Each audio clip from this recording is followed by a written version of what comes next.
Okay, so this is the continuation of the previous question. I highly suggest you that you should go for my previous video, that is the house robber 1 lead code problem, because this is nothing but the extension of the previous problem where I explain everything like how's the my brute force goes to the optimize this.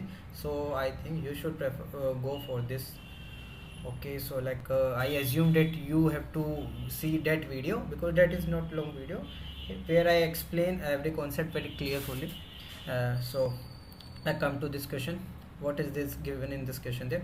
So there's nothing but first of all this problem. First of all, this problem is similar to the house robber one there, but there is a one important difference there. In this problem, the houses are arranged in a circle manner. So in previous one there's nothing about the circular manner, there's not any constraint of that, but here it is arranged in circle. So what it means there, the first house and last house are assumed to be adjacent in this question there. So basically, so we cannot drop both, means we cannot drop the first house and the last house in this question there. So this is the extra important feature that is different from that previous question house over one there. So if we try to apply the like same solution as the previous solution directly here, so we may end up like selecting, we may have to select, maybe there's a select of the first and last question which is invalid, like if we have to try putting the last question solution house over one solution in this question, so we have to, and we have to check extra one edge cases whether first and last is are accountable or are included in this, but so that is not possible there. So we should like how we do this. So we see one thing there, like in the first part there I have to talk about this test case 1 2 3 1 there. Okay, so this is already given in this 1 2 3 1 there. Okay, so what is like how I to trying to explaining by this, we what we do there, we simply break this circular question problem there into two linear problems. Like we can, if this is the array, we have to try to solve this. So what we do there, we simply solve for this part there. Okay, this is my, let's say my nums1 array for the, like this is for the case 1, and if we have to start from this is my case 2 there. Okay, so we have to simply solve separately for these two cases and simply return what are the maximum of these two, that is our the final answer. I'm again explaining what I'm trying to mean. So see okay, so here I am trying to explain you that this is our array there, that is already also I have explained in the my previous video. I again suggest you that you should go for my previous video where I explain everything.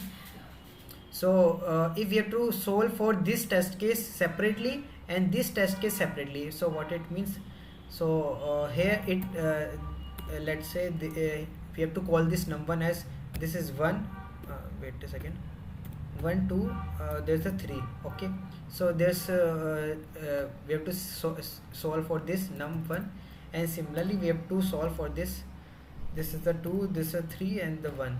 Okay, so like if we have to call or we have to solve for this test case, this array there, so like we don't have to seem, or we don't have any restriction like this and this can't be the adjacent, or there's nothing that this is simply this simply we can simply apply the house robber 1 problem to here, house robber problem 1 to here, and simply calculate what are the maximum into these are my final answer.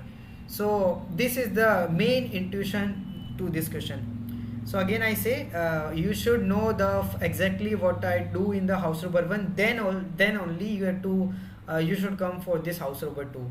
Otherwise I think you face difficulty there, because I don't again explain the my house robber 1 code again and again. I simply copy paste that my first code into this house robber 2. So what I'm trying to say, so this is my case 1 there where I have to start my indexing from 0 to n-1, and in the second case where I'm trying to start my index from I is equal to 1 to n-1. Okay, so these are the both cases there, and what are the answer over. So this is nothing but simply the maximum of case 1 there, and then the case 2 there. So this is nothing but my answer there. So each case becomes like simply house robber 1 problem there. So again, like what I do in the house robber 1 there, here first of all I define my function. What are the meaning definition of my function? It is nothing but maximum money where I have to from index number 0 to I. Okay, so that is the definition of f of I. Similarly, if I when I'm talking about the dp, so this is again dp of I simply means again the maximum money from index number 0 to I. Okay, now if you have to go for the brute force there, we know very well, like we also do in the linear in the house robber 1 problem there, in the brute force, when we draw the its recursive tree there, we find that there are the some of the overlapping sub problems cases like f of 0 or f of 1. These are the recomputed. So to avoid this recomputation, we have to store this, or what we calling to storing, this is nothing but the dp. So basically we have to we have to apply the dp there. Okay, so that our so that is our the brute force there. Okay, but see one thing there again, we we have to see for the constraint there, this is the nothing but the constraint is f of wait a second. Okay, see, this is the n is equal to 100. So since brute force, its time complexity is exponential, means 2 power 100, so this simply gives a TLE. So to optimize this, we have to use the memoized version of dp. So that's why we have to go for this. Okay, so like we have to store all of the value in our dp array. Now we should go for the code. I think now you can understand easily. So first of all, this is the main function there, and I think this is our the okay, so don't have to worry about it. So this is the main function there. We have to first of all initialize our the size of our nums array there. There's a one since in constraint we see there one thing there, and there's the size is starting from the 1. Okay, so what it means, if we have to handle that part extra explicitly, like when we have to the n is equal to 1 means array contains only one element, so there's no need to separate the two, no need to break into two array, then apply singly house robber 1 to each of the array there. So we can simply return that if only one element there, simply return that num 0, means it have to rob that house, and that is our answer there. So we do this part explicitly. Now for generalization, what we do here, wait a second here,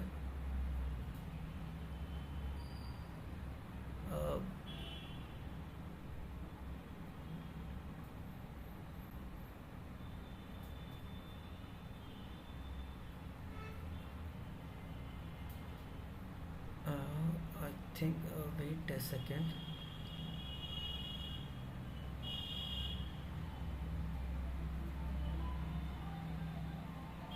Okay, I think we should okay, so this is our the brute force there. If let's say we have to run this,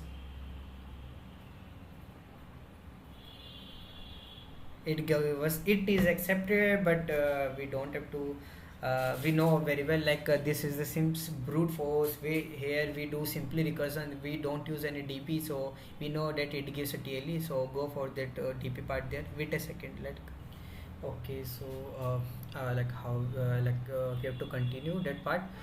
So if we have to go for the memoized version, so what we do, simply do that previously written code is the brute force there, but like now we have to do for the optimized memoized part there. So basically this is our main function there.